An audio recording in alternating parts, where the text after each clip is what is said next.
Selamat petang untuk kita semua. Mari kita memulai persekutuan CMC kita di petang hari ini. Kita akan memuji Tuhan ya. Yang pertama-tama yaitu dengan pujian 217, ingat akan nama Yesus. Ingat akan nama Yesus.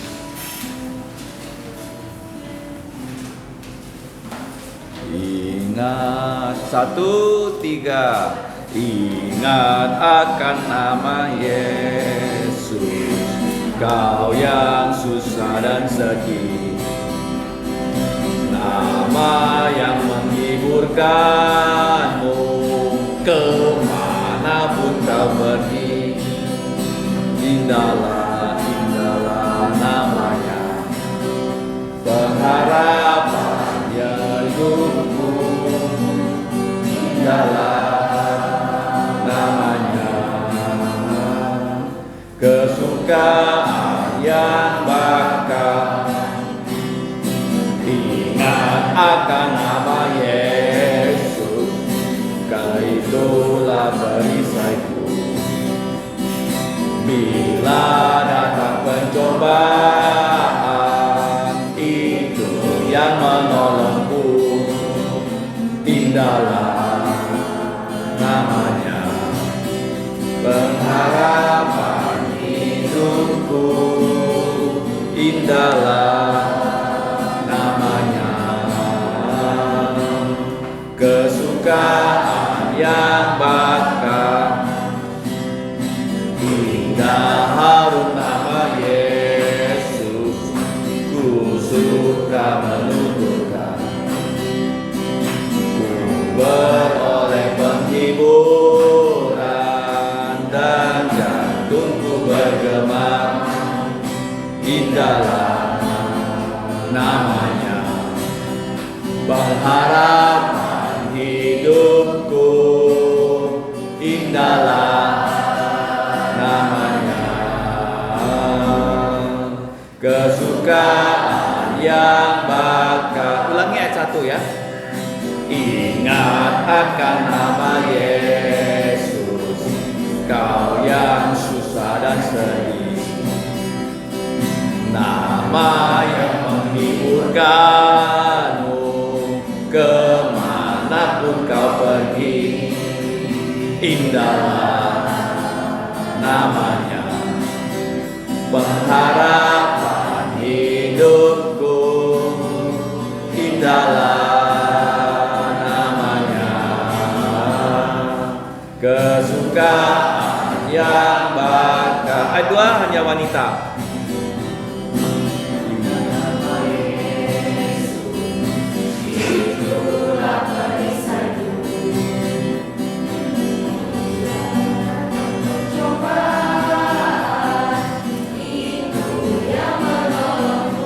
Sama-sama. Indahlah namanya, pengharapan hidupku. Indahlah namanya, kesukaan yang bakal. Kaum pria, indah harum nama Yesus, ku suka menuturkan. Beroleh penghiburan dan jantungku bergema. Sama-sama. Indahlah namanya, pengharapan hidupku. Indahlah namanya, kesukaan yang bakal. Kita berdoa. Allah Bapa kami yang telah menciptakan kami, bahkan telah menebus kehidupan kami melalui Putramu Tuhan kami Yesus Kristus, sehingga kami orang-orang yang sudah jatuh dalam dosa, yang tidak memiliki pengharapan, tetapi melalui nama Tuhan Yesus kami Engkau selamatkan. Ya Bapa, pada petang hari ini kami kembali dengan sukacita besar datang menghadap Engkau Kami mau Engkau berbelas kasihan pada kami, sehingga Engkau mengampuni semua dosa kami, sehingga dengan darah Yesus Engkau menghapus semua pelanggaran kami yang sudah kami lakukan dalam pikiran, perkataan, dan perbuatan.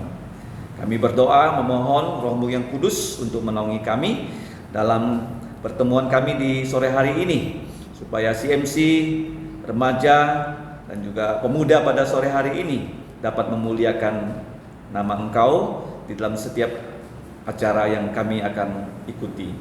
Ya Bapa, kami serahkan kehidupan kami ke dalam pimpinan-Mu, kiranya nama-Mu dimuliakan. Hanya dalam nama Tuhan Yesus kami berdoa dan mengucap syukur. Amin. Kita memuji Tuhan lagi di bagian belakang ya. Pujian nomor 304. Rohku tenang, Tuhan besertaku. 304 ya. Rohku tenang, Tuhan besertaku. Rohku tenang, Tuhan besertaku. Ya, 3, 2, 1. Rohku tenang, Tuhan besertaku. Salib susah, sabarku memikul. Ku bersandar karena Ya pimpinku. Hanyalah Dia yang sungguh setia. Rohku tenang, Ya sobatku yang baik. Jalan berduri pun ku lewati. Rohku tenang, Ya tanggung bebanku. Pimpinannya tak pernah berubah. Jangan biarkan imanmu bergoncang. Yang ku tak tahu, gelap pasti terang. Rohku tenang, badai pun tak ada. Ombak dahsyat, sekejap tenanglah. Rohku tenang, waktu cepat lewat. Suatu saat ku kan bersamanya. Takut gentar, semuanya kan lenyap. Deritaku akan ku lupakan. Rohku tenang, Ya hapus air mata. Tinggal serta Tuhan selamanya. Pujian ini sangat baik ya, tetapi banyak yang belum lancar ya. Coba kita nyanyi ayat 1 dengan ayat 3 ya. Sampai kita nyanyikan dengan sikap doa ya. Rohku tenang, Tuhan besertaku. Salib susah, sabarku memikul. Ku bersandar karena Yang pimpinku. Hanyalah Dia yang sungguh setia.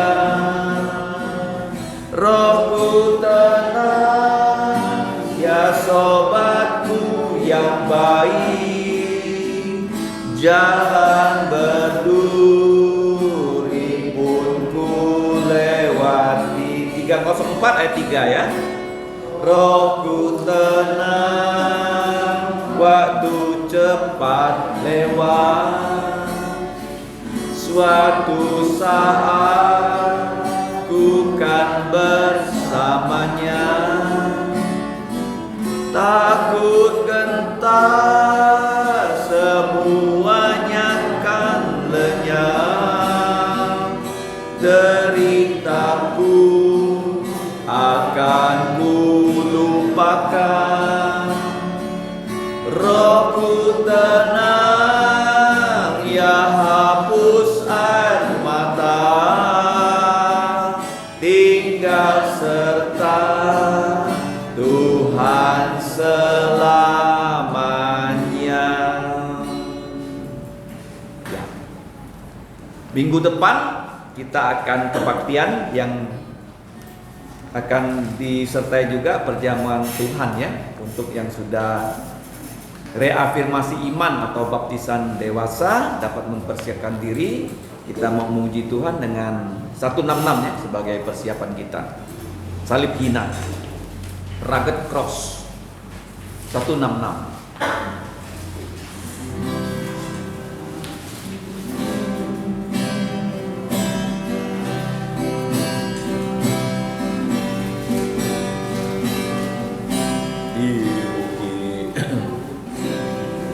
Golgota, 3, 2, 1.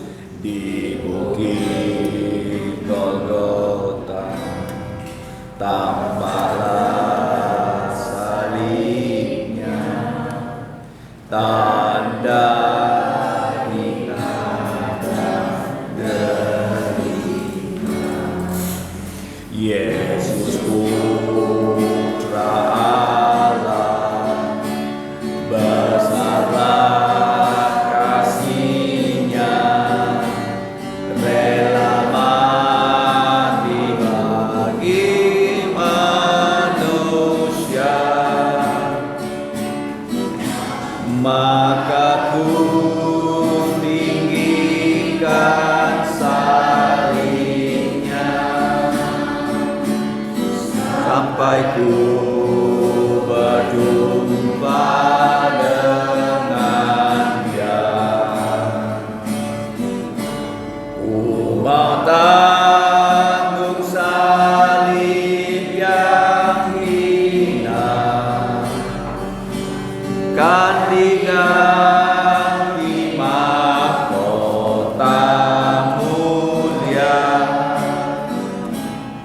Pada salib itu tergantung Tuhanku, curahkan darah yang kudus.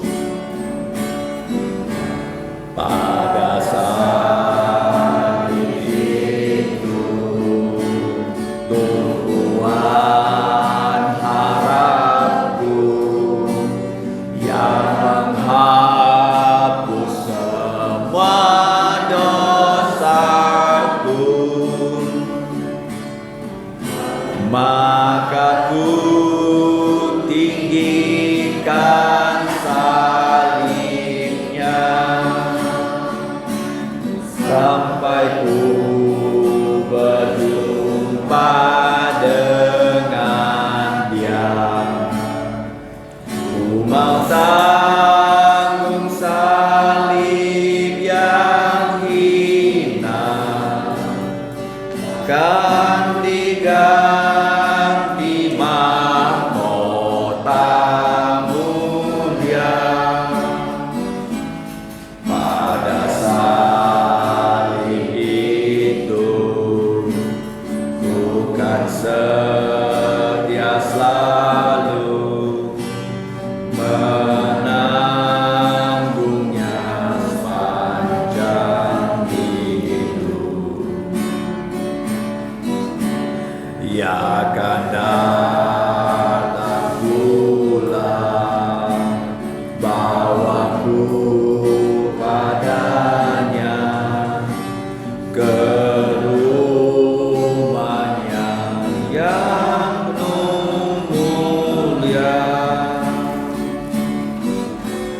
maka ku tinggikan salibnya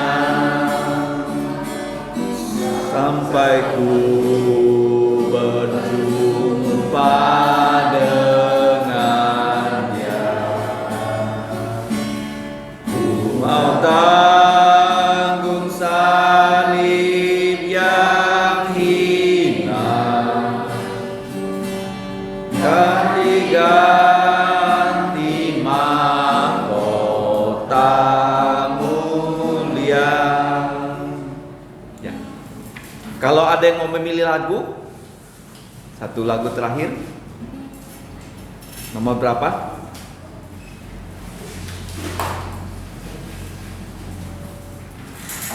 Silakan. Nomor berapa?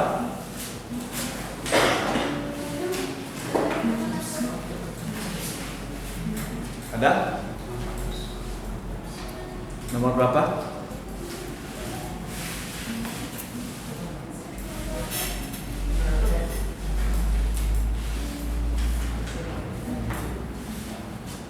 Ada?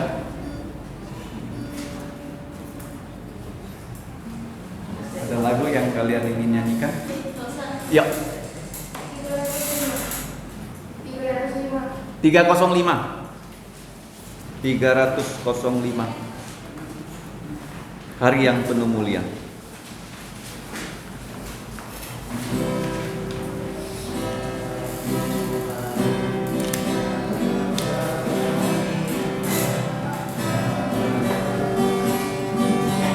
Do re mi mi mi re do. Ya, ada suatu hari, 1 2 3.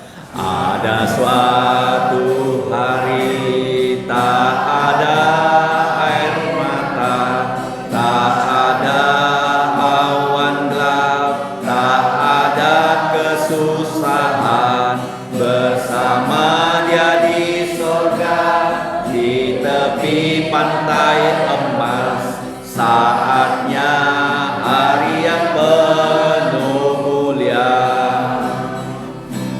Saat jumpa Tuhan, hari yang penuh mulia, bukan tatap wajahnya dan rahmatnya menebusku.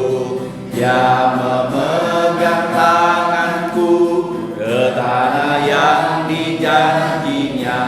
Saatnya hari yang penuh mulia. Ada suatu tempat tiada ketakutan, tiada keluh sakit, tak ada perpisahan. Tuhanku disalibkan dan ku mau bersamanya. Saatnya hari yang penuh mulia. Saat jumpa Tuhan, hari yang penuh mulia, bukan tatap wajahnya dan rahmatnya menebusku. Dia memegang tanganku ke tanah yang dijanjinya. Saatnya hari yang penuh mulia. Sekarang kita mau mendengarkan firman Tuhan. Silakan membuka kitab Amsal ya.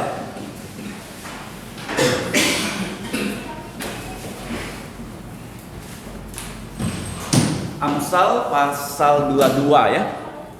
Hanya satu ayat akan kita baca, yaitu ayat keempat.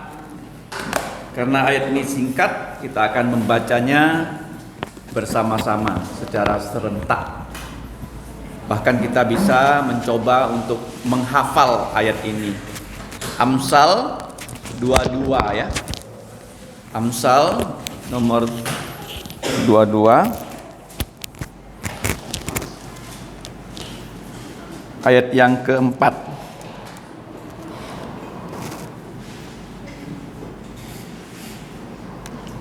Saya akan membaca satu kali, nanti kita bersama-sama ya mencoba menghafal ayat yang singkat ini.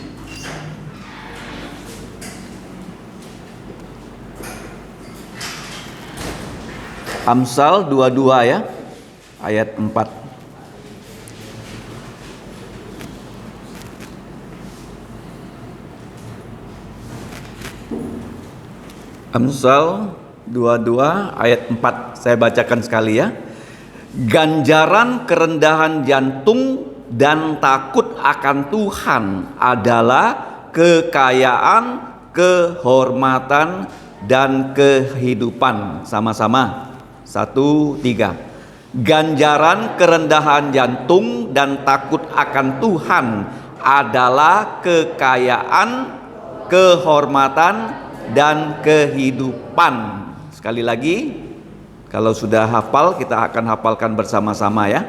Ganjaran kerendahan jantung dan takut akan Tuhan adalah kekayaan, kehormatan, dan kehidupan.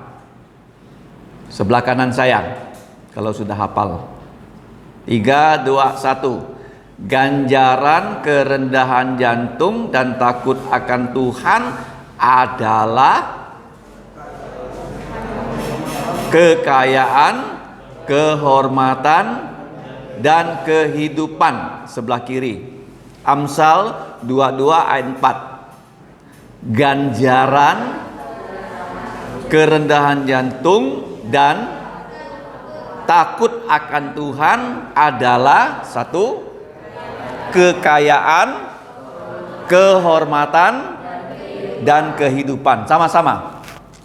1, 2, 3. Ganjaran kerendahan jantung dan takut akan Tuhan adalah kekayaan, kehormatan, dan kehidupan. Kita berdoa ya. Mari kita berdoa. Bapa kami di surga, kami kembali mengucap terima kasih sebab Engkau memberikan kami bukan hanya keselamatan untuk percaya Yesus, tetapi sebagai anak-anak-Mu Engkau mendidik kami dalam firman-Mu yang kekal. Kami telah membaca satu ayat dari Amsal, kiranya Roh-Mu menolong kami untuk memahaminya, bahkan kami dapat juga melakukan, bahkan menyebarluaskan firman-Mu, sehingga nama-Mu dimuliakan melalui kehidupan kami. Ya Bapa, kami sadar kami orang berdosa, kami penuh dengan cacat celah dan juga kekurangan. Kami perlu agar belas kasihan-Mu menaungi kami, sehingga darah Yesus menghapus semua pelanggaran kami dan Roh-Mu menolong kami, sehingga kami dapat belajar firman-Mu pada malam hari ini. Demikian ya Bapa, kami berdoa dan berterima kasih hanya di dalam nama Tuhan Yesus. Amin. Nah, tolong dilihat ya, kameranya pas nggak ya? Baik yang di sebelah tengah maupun yang di kiri ya, tolong ya. Saya akan singkirkan ini supaya yang di sebelah kanan bisa melihat layar dengan pas ya. Bisa lihat dengan tepat nggak? Bisa ya? Oke. Duduknya boleh dimiringkan ya, karena nanti kita akan bersama-sama melihat layar. Oke. Nah, tadi kita sudah membaca ya, bahkan menghafal ganjaran ya, ganjaran sebenarnya diterjemahkan dari kata konsekuensi, akibat. Nah, dalam hidup ini ada sebab, ada akibat. Kalau kita berbuat A, akibatnya akan seperti apa? Paham kan? Misalnya, kalau kita tidur ya, awal, kita bisa bangun pagi nggak? Bisa ya. Kalau kita rajin belajar, kira-kira bisa lulus kemungkinan besar atau kecil?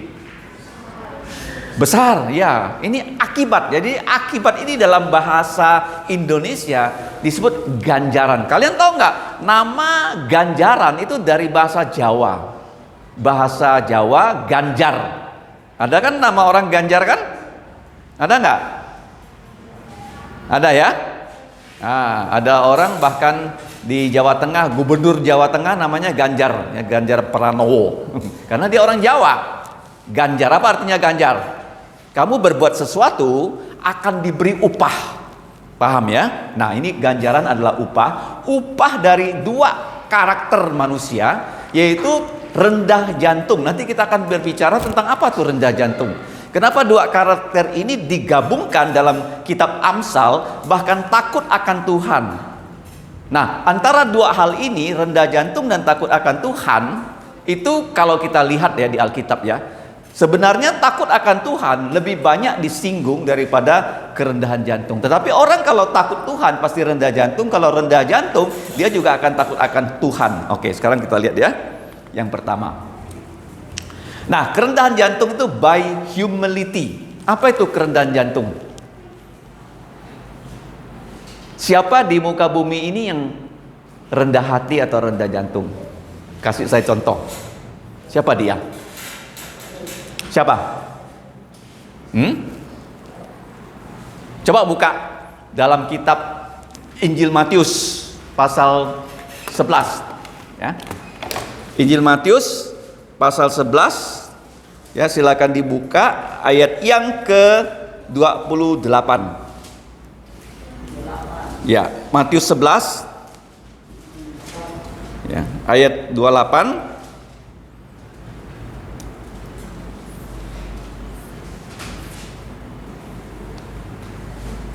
Oke, dan 29. 28 kita baca bersama-sama. 1, 2, 3. Marilah kepadaku semua yang letih lesu dan berbeban berat, aku akan memberikan kelegaan atau istirahat kepada kamu.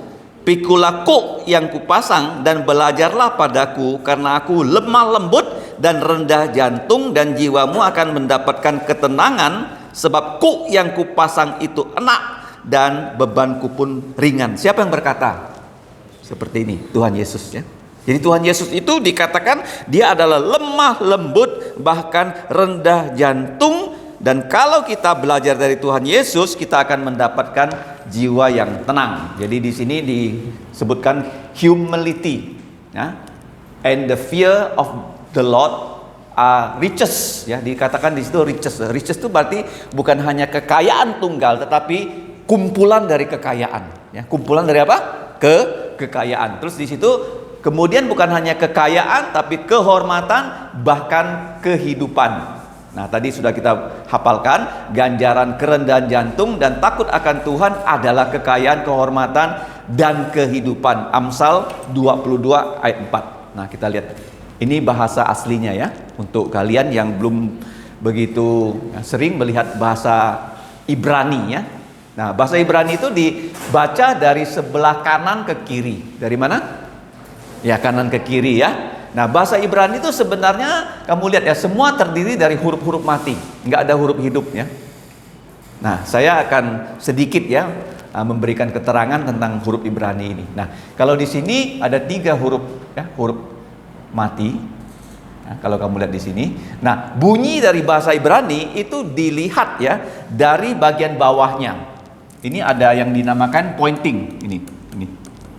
Kalau tidak ada ini ya, orang nggak bisa membaca loh. Paham ya? Nggak bisa membaca. Tidak seperti bahasa Indonesia ada A, E, I, O, U di tengah-tengah dari huruf mati. Kalau bahasa Ibrani nggak ada. Contohnya, kalau kita mau bilang katakanlah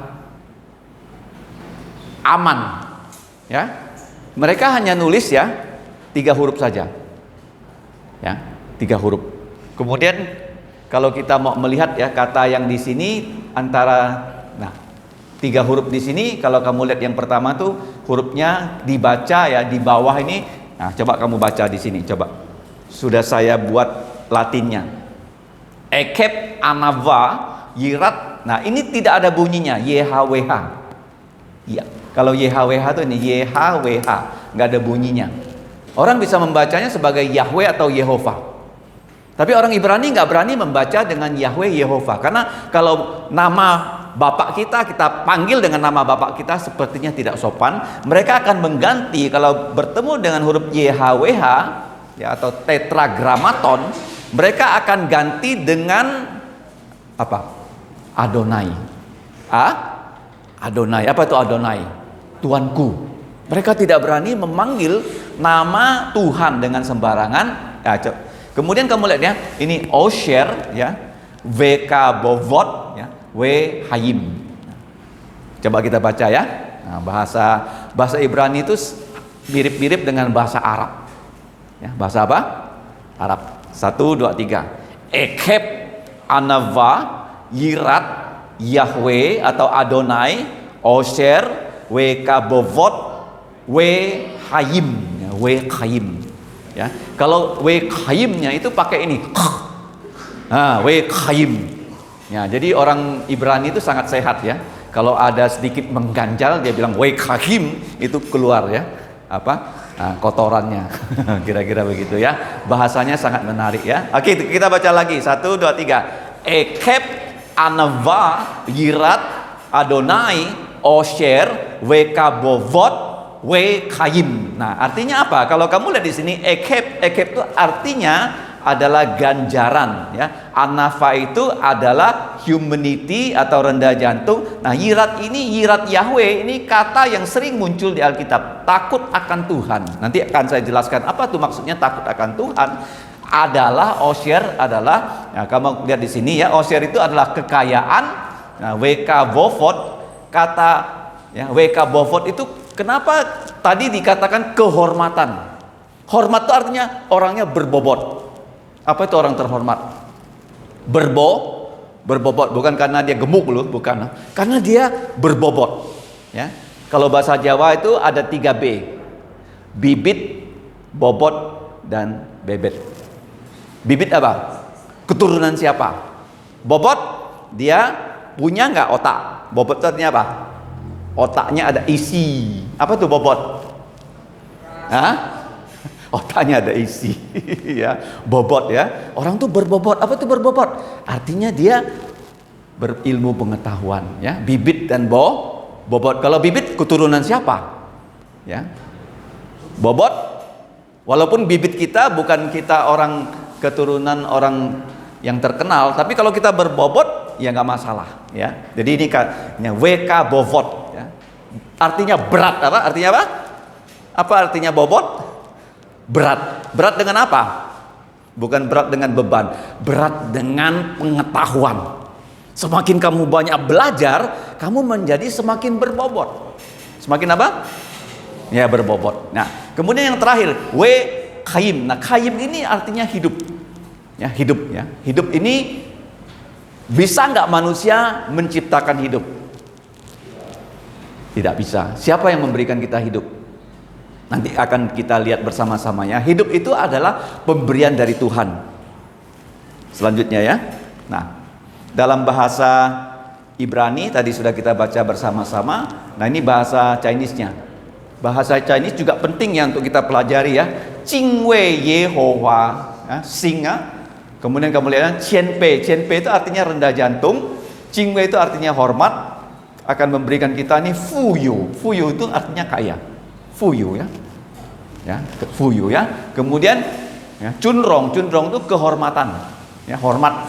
Kemudian yang terakhir itu senming. Senming itu kehidupan. Jadi penting sekali ya kita belajar. Nah, kalau bahasa Indonesianya ganjaran kerendahan jantung dan takut akan Tuhan adalah kekayaan, kehormatan dan kehidupan.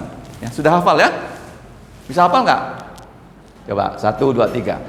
Ganjaran kerendahan jantung dan takut akan Tuhan adalah 3 hal ya. Kekayaan, kehormatan, dan kehidupan. Apa tuh kehormatan? Berbobot. Ingat ya. Kehormatan apa? Bagaimana kamu bisa dihormati kalau kamu berbobot ya? Jangan sampai ya, kalau kamu belajar dapat ya nilainya tidak baik, pasti tidak terhormat, bukan? Nah, oke, selanjutnya. Nah, di dalam Alkitab, kapan manusia mulai merasa takut? Kapan? Waktu manusia jatuh dalam dosa. Kenapa manusia takut? Dalam Kejadian pasal 3 ayat 10. Jadi waktu Tuhan mengunjungi Adam, Adam tak berani bertemu dengan Tuhan. Kenapa? Karena dia merasa telanjang. Dia malu. Ya, dia merasa takut, ya. Karena dia sudah apa? Berdosa pada Tuhan. Saya tanya sama kamu. Siapa yang paling takut polisi? Orang yang melanggar hukum. Contohnya, kalau di depan ada razia, oke? Kamu punya SIM, kamu punya motor lengkap suratnya, berani nggak kamu lewat? Oh iya, pasti berani dong, ya. Tapi kalau kamu helmnya nggak pakai, ya, plat nomornya nggak ada, SIM-nya nggak ada, knalpotnya kamu ubah, berani nggak kamu lewat? Takut. Nah, pasti di sini ada yang kuliah hukum tuh. Ya, kalau orang ya di hadapan hukum dia sudah tahu dia bersalah, dia paling takut sama polisi. Sama apa? Polisi, ya. Jadi, nah, kata takut itu terjadi pada saat manusia jatuh dalam dosa. Tapi di Alkitab, ya, kita diingatkan ya supaya kita harus takut pada Tuhan. Nanti akan saya jelaskan apa artinya kita takut kepada Tuhan. Kita takut akan Tuhan. Kenapa? Kalau kita, ya, di sini banyak aspek. Kalau kita melayani Dia, seperti pada sore hari ini, orang nggak bisa berkata saya takut pada Tuhan, tapi dia tak pernah datang CMC. Bisa nggak dia bilang saya takut sama Tuhan? Nah, mungkin. Kalau dia takut sama Tuhan, pasti ya dia mau datang di acara yang Tuhan Yesus hadir. Tuhan Yesus bilang apa? Kalau ada 2-3 orang bertemu dalam nama Yesus, dia ada nggak di sini? Ada nggak? Kamu tahu nggak, pertemuan di petang hari ini lebih penting dari pertemuan yang dihadiri oleh raja, presiden, menteri, gubernur, bupati. Karena mereka semua manusia. Kalau di sini, siapa yang hadir di tengah-tengah kita? Tuhan Yesus. Ya, Tuhan Yesus. Karena dia berjanji loh, kalau ada orang berkumpul dalam namaku, 2 atau 3 orang, aku hadir di sana. Ingat ya. Jadi ini semua saya ambil ya dari kitab Perjanjian Lama, Imamat 19:14 dan kitab Ulangan 6:13. Nah, sekarang kita lihat takut. Apa hubungan kata takut dengan kata yang lain yang sangat berarti? Kata takut ada hubungan dengan taat, ada hubungan dengan teladan, ada hubungan dengan tobat. Kenapa begitu? Bagaimana penjelasannya? Takut itu, apa takut tuh? Takut yang positif. Kita nggak mau melanggar hukum. Makanya sebelum kita melakukan sesuatu, kita harus periksa kita sudah memenuhi syarat di hadapan hukum. Contohnya tadi kan, kita tahu ada razia. Kita sudah punya SIM, sepeda motor kita lengkap suratnya, sepeda motor kita tuh sesuai dengan standar, kita punya helm, dan kita mau berjalan sesuai dengan peraturan. Takut artinya kita tidak mau melanggar larangan Tuhan. Larangan, kamu tahu nggak di Alkitab, dari kitab Keluaran sampai Ulangan, coba sebutkan kitab apa saja? Keluaran, Imamat, Bilangan, Ulangan. Ya, kalau ditambah Kejadian menjadi kitab Musa 5 buah. Tapi dalam Keluaran, Imamat, Bilangan, Ulangan, 4 kitab ini di dalamnya begitu banyak larangan. Berapa larangan yang orang Yahudi berhasil menghitungnya dari kitab Keluaran, Imamat, Bilangan, Ulangan? Ada berapa? 365 buah loh. Kenapa 365 buah larangan? Contohnya larangan apa? Dalam 10 hukum ada 8 larangan. Sebutkan satu di antara 8. Apa? Jangan ada padamu Allah lain di hadapanku. Sudah larangan. Yang kedua, jangan membuat patung. Yang ketiga, jangan menyebut nama Tuhan Allahmu dengan sembarangan. Alamak. Boleh alamak? Nggak ada kan? Yang ada Allah Bapa kan? Nah, kamu nggak sadar loh. Kemudian yang keempat, larangan juga kan? Yang keempat baru perintah. Ingatlah dan kuduskanlah hari Sabat. Yang kelima, perintah. Hormatilah ayahmu dan ibumu. Di dalam 10 hukum, Ada 8 larangan loh. Ada berapa larangan? Yang perintah positif hanya ada 2. Ingatlah dan kuduskanlah hari Sabat, dan hormatilah ayahmu dan ibumu. 8-nya tuh larangan. Kamu lihat larangan tuh ada 365 buah loh. Kenapa 365? Angka apa tuh? Hah? 1 tahun ada 365 hari, betul. Nah, itu namanya takut. Apa tuh takut? Saya nggak mau melanggar perintah Tuhan. Itu artinya takut dalam bentuk positif. Nah, sekarang apa itu taat? Taat itu kita mau menjalankan semua perintahnya. Ada berapa perintah di hukum Taurat? Dari kitab Keluaran sampai kitab Ulangan. Ternyata mereka hitung ya, satu persatu dihitung ya. Dari kitab Keluaran diperiksa berapa buah, kitab Bilangan berapa buah ya, Imamat berapa buah, Ulangan berapa buah. Ternyata mereka bisa membuat satu daftar loh. Ada 248 perintah. Contohnya perintah apa yang tadi?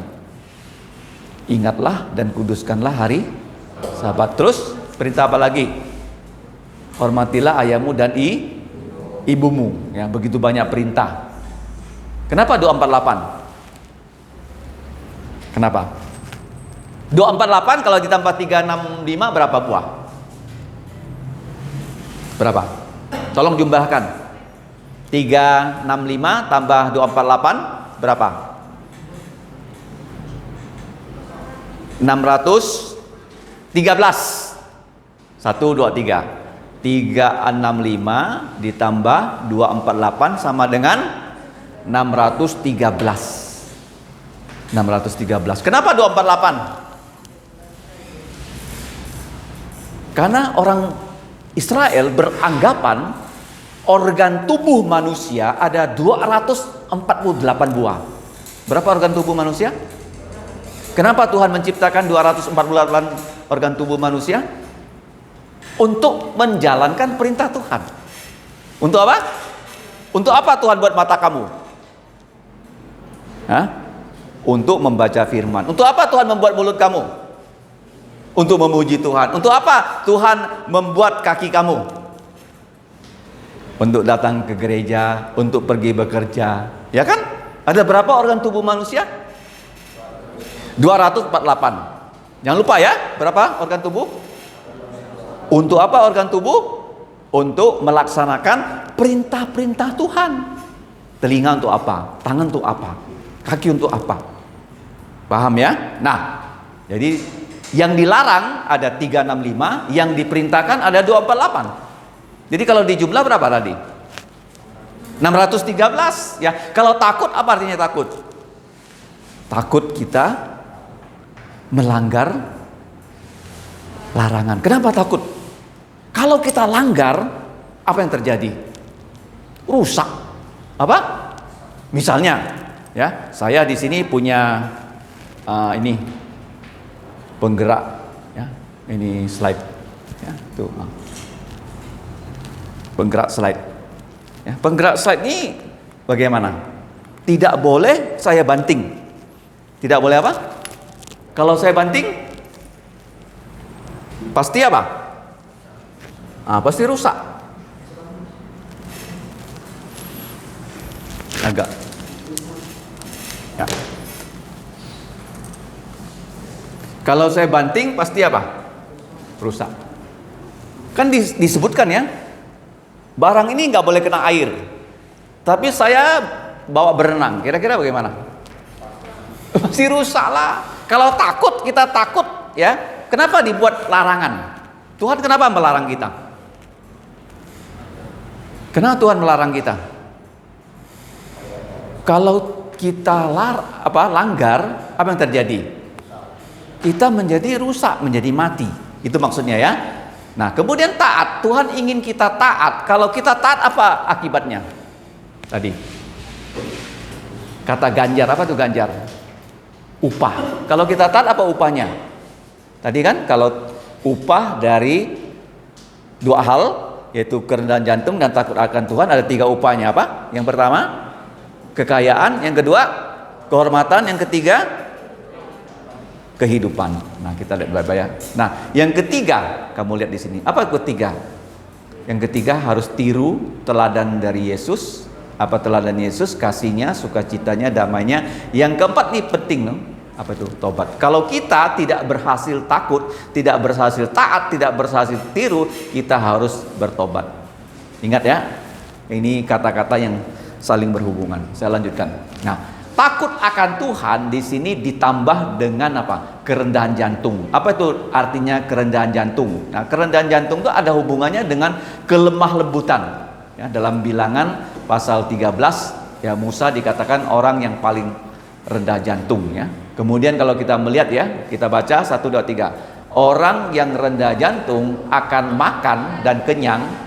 Orang yang mencari Tuhan akan memuji-muji Dia. Hendaklah jantungmu hidup untuk selamanya. Mazmur 22 ayat 26. Ayat yang ketiga, Ia membimbing orang-orang yang rendah jantung menurut hukum, dan Ia mengajarkan jalannya kepada orang-orang yang rendah jantung. Mazmur 25 ayat 9. Kemudian dikatakan orang yang rendah jantung akan mewarisi negeri. Mazmur 37. Kemudian di sini ayat yang sangat terkenal, Mika 6 ayat 8. Kenapa ayat ini terkenal? Kamu tahu nggak? Di dunia ini perpustakaan mana yang paling besar di muka bumi?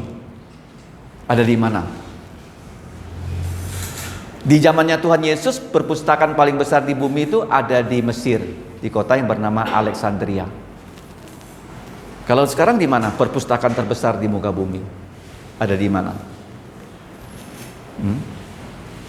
Ada di Washington, di ruang Senat Amerika. Ya, perpustakaan Kongres. Ya, perpustakaan apa? Kongres. Di situ ada 120 juta buku. Ya, termasuk mikrofilm dan yang lain-lain. 120 juta loh, banyak sekali loh. Kamu tahu nggak? Di situ ditulis di perpustakaan yang terbesar itu apa? Ini ayatnya. Mika 6 ayat 8.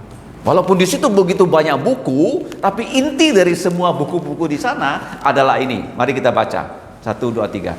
Hai manusia, telah diberitahukan kepada kamu apa yang baik dan apa yang dituntut Tuhan darimu, selain berlaku adil, mencintai kesetiaan, dan hidup dengan kerendahan jantung di hadapan Allahmu. Nah, inilah tuntutan dari Mika 6 ayat 8. Kemudian kita lihat ya, Tuhan Yesus tadi sudah berkata, yang sudah kita baca dalam Injil Matius 11:29, belajarlah dari Tuhan Yesus karena Dia adalah lemah lembut dan rendah jantung.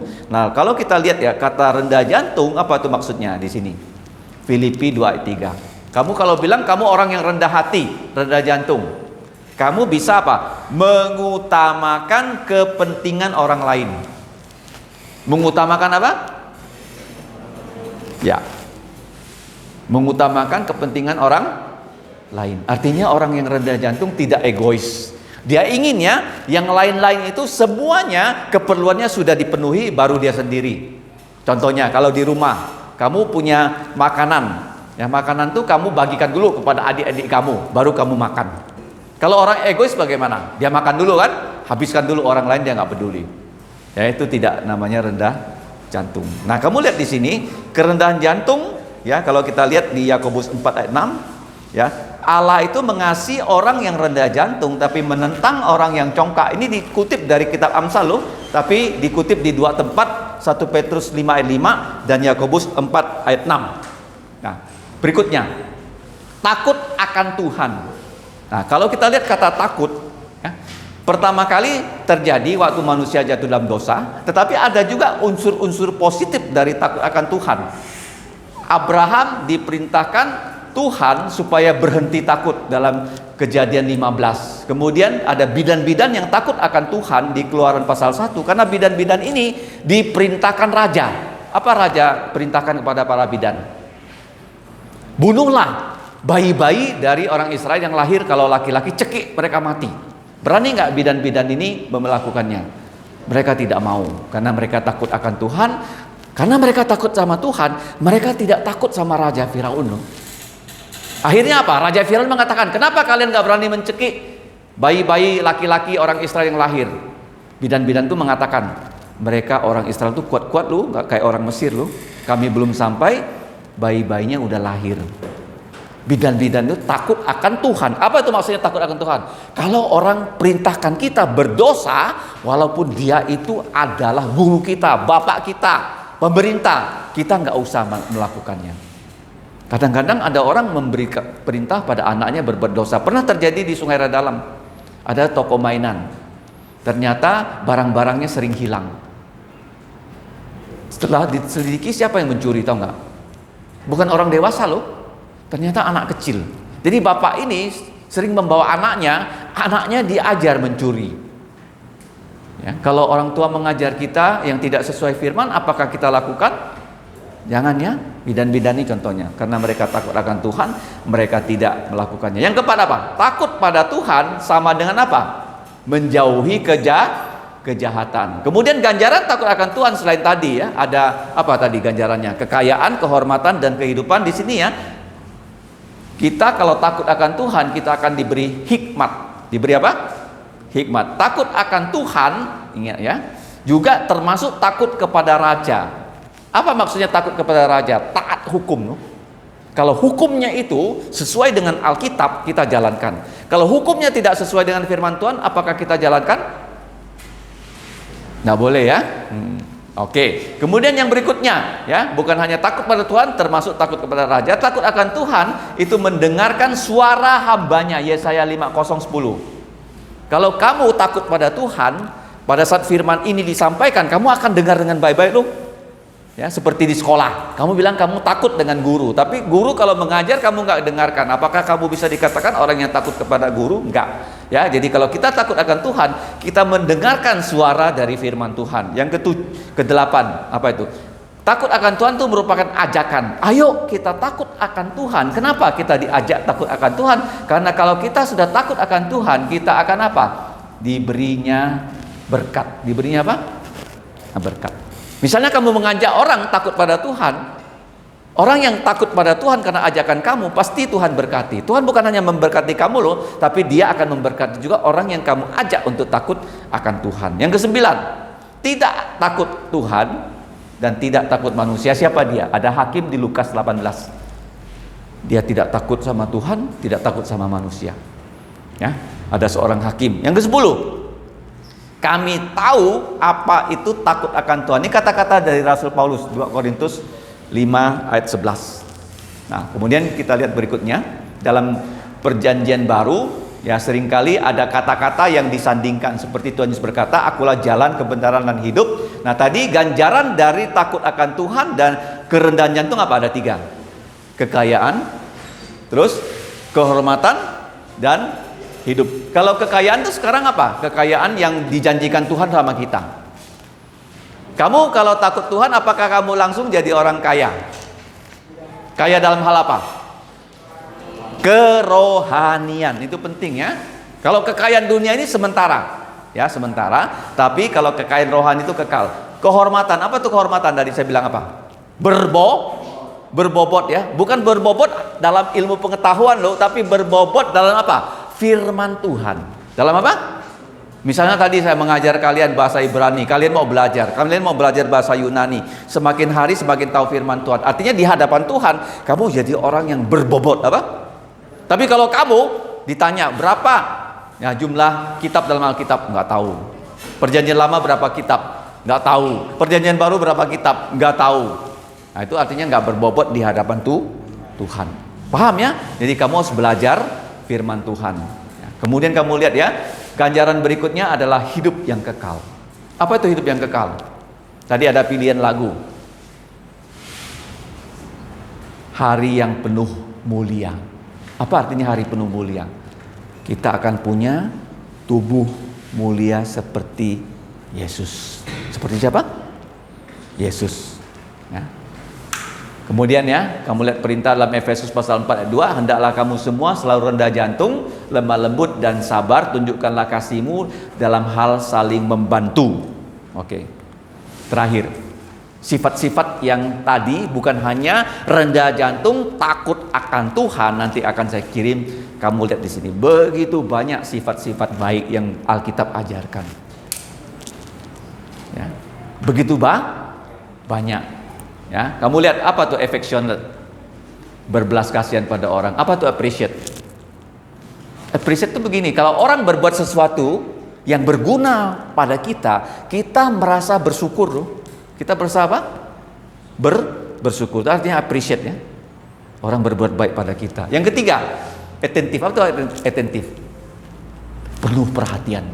Penuh apa? Kamu lihat kalau orang main bola kan, dia kalau serius mainnya bolanya, dia pasti jago main loh. Tapi kalau dia masuk lapangan, dia ogah-ogahan, bolanya datang dia pun tidak lihat gitu. Kira-kira bagaimana? Ditarik keluar oleh pelatihnya loh. Ditarik apa? Sontoloyo pelayan ini. Tapi kalau dia serius, ya, dalam kelas dengarkan dari awal sampai akhir, namanya attentive. Apa tuh available? Nanti saya kirim ya. Available itu artinya orang itu hadir, tidak absen. Misalnya ya, kalau saya punya uang, ya, uang saya di bank, nggak di sini, bisa nggak saya pakai uangnya? Nggak bisa. Uang saya di mana? Di ATM. Waktu saya lapar, kamu lapar, ada lewat tukang sate, kita sama-sama lapar. Saya punya uang di mana? Di bank loh. Sini nggak ada, bisa beli nggak? Ya nggak bisa. Apa itu available? Hadir apa? Makanya dikatakan tetangga yang dekat lebih berharga daripada saudara yang jauh. Saudara yang jauh bisa bantu kamu nggak? Pas kalau rumah kamu kebakaran. Ya namanya available. Apa tuh blessed? Diberkati. Cheerful apa cheerful? Cheerful itu sukacita. Kalau aku lihat kamu mukanya senyum, jangan sampai kamu lihat muka saya kayak Kentucky Fried Chicken gini. Ya, cheerful apa nih? Committed apa committed? Berkomitmen apa? Iya, apa lagi nih? Compassionate, berbelas kasihan. Concern apa concern? Peduli. Nah, ini semua ya, semua karakter-karakter Alkitab harus kamu miliki loh. Kalau kamu bisa punya ya karakter-karakter ini, kamu jadi orang apa? Berbobot apa? Kaya apa? Hidup dalam memuliakan Tuhan. Karena ini begitu banyak, saya nggak bisa jelaskan satu persatu. Saya tanya aja ya. Siapa di sini? Oke, cerita. Apa artinya just? Ini just. Ya kan? Adil, apa? Adil. Oke. Dion, diligent. Ini cek kamu berbobot nggak berbobot nih ya? Sikap-sikap ini. Diligent apa? Rajin, apa? Rajin. Jangan hanya minggu ini datang CMC, minggu depan mana Dion? Oh nggak datang. Mana dia? Nggak tahu. Oke, apa tuh prudent? Kamu tahu nggak? Saya kirim ini ya, karakter-karakter ini ke Ahok ya. Dia terapkan di Pertamina loh. Dia bilang Pertamina karakternya hanya akhlak. Apa? Apa karakternya? Akhlak apa? Akhlak itu 3 aja. Dibanding ini banyak mana? Hah? Banyak mana? Banyak mana? Kamu pilih akhlak atau pilih ini? Ya inilah. Tapi kalau ditanya nggak tahu gimana? Malulah saya. Oke ya, saya cek lagi. Prudent apa prudent? Ada prudensial kan? Asuransi apa prudent? Kui? Waspada apa? Waspada. Kalau ini temperate. Apa temperate? Nggak gampang marah apa? Nggak gampang tersinggung. Apa nih Mik? Mik itu tadi lemah lembut, ya. Nanti ya dicari artinya ya. Saya kirim ya. Oke? Tahu kan WA saya? Kirim saya WA kalau kalian belum terima WA dari saya ya, supaya saya kirim nih ya. Oke, karena ini karakter yang bagaimana? Membuat kamu menjadi orang yang mau nggak jadi orang berbobot? Mau ya, kaya di hadapan Tuhan sehingga hidup memuliakan Tuhan. Mari kita berdiri, kita berdoa. Ya. Mau akhlak atau mau ini? Mau inilah ya. Oke, kita doa ya. Bapa kami di surga, kami bersyukur untuk kesempatan ini kami dapat belajar firman-Mu. Kami akan pulang, kiranya Engkau menolong kami menjadi orang yang sungguh-sungguh rendah jantung dan takut kepada Engkau, sehingga Engkau mengganjar kami dengan kekayaan kerohanian, dengan bobot-bobot rohani, karakter-karakter seperti Kristus. Bahkan kami dapat hidup untuk memuliakan Engkau. Demikianlah doa kami Bapa. Kiranya Engkau menolong semua anak-anak yang sedang dalam penilaian akhir semester. Kiranya mereka dapat melakukannya dengan baik dan memuliakan nama-Mu. Ampunilah dosa kami Bapa. Kami mau berdoa, doa Bapa kami yang diajarkan Tuhan Yesus dengan mengucap, Bapa kami yang di surga, dikuduskanlah nama-Mu, datanglah kerajaan-Mu, dilaksanakan kehendak-Mu di bumi seperti di sorga. Berikanlah kami pada hari ini makanan harian kami, dan ampunilah kami akan kesalahan kami, seperti kami juga mengampuni orang yang bersalah pada kami. Dan janganlah membawa kami ke dalam pencobaan, tetapi lepaskan kami dari yang jahat, karena Engkaulah yang punya kerajaan dan kuasa dan kemuliaan sampai selama-lamanya. Amin. Selamat malam. See you again. Terima kasih.